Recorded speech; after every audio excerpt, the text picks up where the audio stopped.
Dobro jutro, ali dober dan, ali dober večer, kdajkoli me poslušate. Končno se je vrnil Luka Dončić na teren lige NBA. To sem v bistvu kar komaj čakal, no. Ampak nekako je bila ura, se pravi, pol ure po polnoči, ko se je začela tekma proti Golden State Warriors, sem si mislil, pa dobro, se to bom zdržal, itak sem popoldne v službi, ampak bom malo zadremal, da bom malo lažje spremljati. Evo, ta želja po spanju me je premamla, pa nekako sem začutil sam pri sebi, da je premalo želje, da bi gledal Dallas. Zdaj pa se sprašujem, zakaj je to? Zaradi Luke? Ne, po moje ne. Luko rad spremljam, hudo rad ga imam kot igralca. Zaradi Dallasa? Ja, to pa možno. A zaradi Kida? No tu pa se začne moja težava. Najverjetneje, če zaključim tukaj, zakaj si nisem danes ogledal tekme, verjetno zaradi tega, ker pač Jason Kidd vodi Dallas, pa sem pač globoko frustriran že glede tega in vsega ostalega, kar pač rezultati dela tega trenerja prinašajo. Skratka, če ste tukaj prvič, vabljeni, da se mi pridružite na kanalu Greg Skort za podobne analize in highlightse. Poraz. V glavnem, ob zelo neprijetnem času, vemo, do konca sezone rednega dela je še okoli 10 tekem. Zdaj se začenja v bistvu počasi še celo serija tekem v gosteh za Dallas, kar bo še mogoče malo težje. Kyrie je malo poškodovan, malo ne, ok, Luka se je vrnil, ampak spet imamo poraz. Kar boli, boli iz večjih naslovov. Prvič zaradi tega, ker smo izgubili proti neposrednemu tekmecu za končnico, ne, in to doma na terenu, ne. Zdaj, kaj točno se je dogajalo, bom zelo težko opisal, ker pravim, nisem si ogledal, ne, ampak si bom pač sposodil besede Marka, kolega iz Facebooka. Klasika, do danes je bil Golden State 0-20, če je zaostajal po prvi četrtini. Na to je prišel Dallas. Ja, ne vem. Oni so, pač Dallas je trenutno nek faktor, kjer bo šlo narobe tisto, kar prej nekako klasično ni šlo. Se pravi, neke mite razbija Dallas, ampak nažalost v negativno smer, ne, vsaj v tej sezoni. Ja, zdaj sicer Mark Cuban naj bi celo protestiral na končni rezultat. Tisti, ki ste gledali, ste verjetno videli situacijo, ki se je zgodila pri koncu tretje četrtine, ko je celotna ekipa moštva Dallas mislila, da bo to njihova žoga, vendar so izvali v napadalni polovici pri Warriorsih žogo in kaj se je zgodilo, v bistvu najlažji koš v zgodovini NBA, če se tako izrazim. No, ni bilo ravno tako, ampak niso branili, ne, ker so pač čisto vsi mislili, da bo to enostavno žoga za Dallas. Ja, ne vem. Zanimivo se mi zdi tudi, kaj je Peter Wilfan zapisal v enem svojem zadnjem zapisu, ne, glede Kida in vsega skupaj, ne. Po zadnji tekmi porazu je odgovoril na vprašanje, zakaj ni prevzel minute odmora, timeout oziroma zakaj tega ne počne redno. To je v bistvu eden izmed mojih zadnjih videov, ki sem ga objavil, ne. Povedal je, da je s fanti v zadnjih 2 letih o tem veliko govoril. Pravi, da gre pri tem za zaupanje med njim in igralci in da bi slednji prehitro ali prepogosto jemanje timeoutov smatrali za svojevrstno nezaupnico. Ker oni sami vedo, kdaj igrati hitro, kdaj menjati ritem, kdaj igrati počasneje ali celo pametno. Mislim, neverjetno. O menjavah ga niso spraševali, to se pri njem tako ali tako vnaprej določene že celo sezone, nadaljuje Wilfan, in to ne glede na rezultat nasprotnika ali pomembnost tekme. Zakaj bi se človek mučil? Ja, dejansko, izredno čast mi je bilo v bistvu, da je ob tem potegnil tudi screenshot iz mojega videa, kjer sem pač zapisal, where is the authority then? Who guide them? Why do we need a coach then?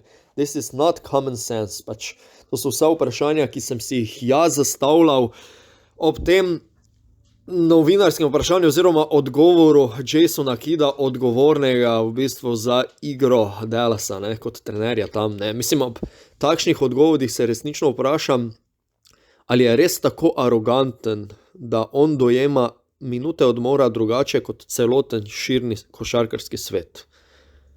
Ne. Ker pač on bi s tem sporočil svojim varovancem, da jim ne zaupa.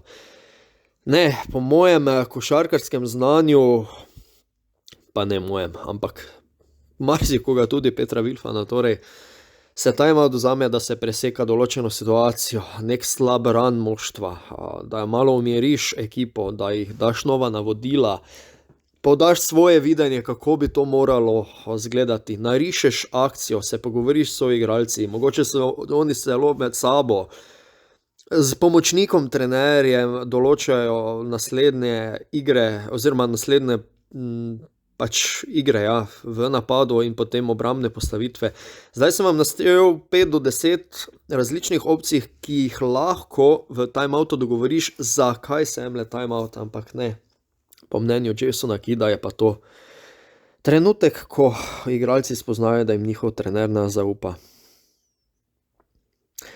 Če si še dotaknem Wilfana, ki piše: vprašanje je samo, dokdaj bo Luka vse to stoično prenašal. S takim vodenjem in sestavljanjem ekipa okoli njega bo sicer še naprej dosegal in rušil številne individualne dosežke in rekorde, ne bo pa dosegal tistega ključnega, šampionskega prstana, česar si najbolj želi in bi bil dokončna potrditev, da jo, v oklepaju bo, eden najboljših na svetu vseh časov. Ma sej, to pika, konec. Žal se vse prevečkrat moramo navijači Dallasa spopadati z takšnimi opozobnimi stanji, kjer res ne vem, komu gre v naslugo. Jaz ne vem, kje je Mark Cuban in pa Nico Harrison tukaj sploh še vidita smisel, da Jason Kidd nadaljuje. Kakorkoli, popolnoma dovolj je Jasona Kidda, ker lahko gremo preveč slabo voljo. Luka Dončić danes 30 točk in pa 17 asistenc. Kar sem videl od highlightsov, je zelo, zelo dobro zaposloval soigralce, ki so pa tudi kar nekaj metov zadeli. Hardy se je tukaj izkazal, ko se moram vračati na Kidda. Ja, Hardy se je izkazal, ampak kje je bil on celotno sezono prej? Uporablja ga v bistvu takrat, ko so drugi poškodovani, a zmeraj, ko vskoči, daje 15-20 točk, da ne govorim še malo več. Čeprav je rookie, nema veze. Pa kje piše, da je rookie na njegovem igri? Če da on 20 pik in je koristen za igro Dallasa, ma daj mu priložnost.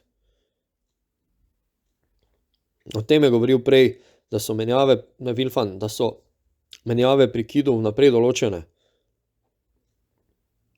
Mislim, to boli, zato ker enkrat sem se pogovarjal v enem podcastu ameriškem, ki ga lahko tudi najdete na mojem YouTube kanalu.